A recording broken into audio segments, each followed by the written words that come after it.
housing.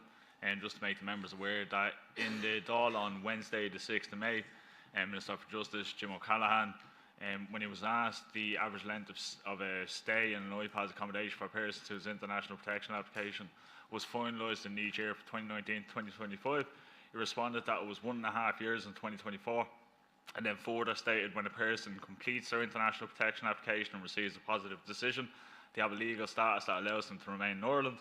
And people who are granted status to remain also gain access to the full range of housing supports available to all Irish residents.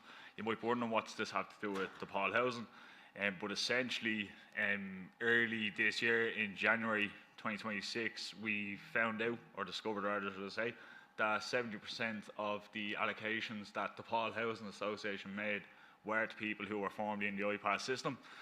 For the year 2024 it was found that it was on average 18 months stay in IPAS to get accommodated.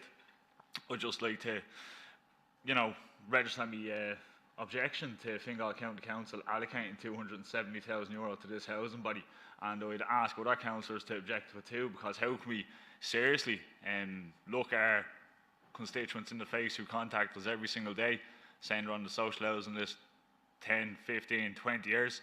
Meanwhile, there's quite literally an accelerated path to housing for people who've been in the IPAS system. And I'd also query then to the Housing Department within Fingal that when the Minister responded to the question as well, he said that the Department of Housing, Local Government and Heritage and local authorities tend to provide the support. What role does Fingal play as a local authority in lending support to people exiting the IPAS system? And I'd also query if this can be put to a vote to approve or not. Thanks, Chair. In relation to allocations for former IPAS residents, we allocate via our allocation scheme, which is published and is available there. So that's the criteria. So if people are if people are eligible and are on the social housing list, well then that's they're allocated.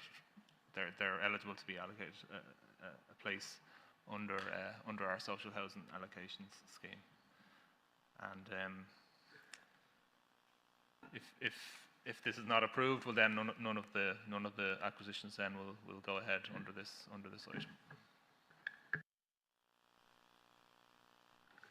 Okay, item number 24A, is it approved? Is it agreed? We go for a roll call vote.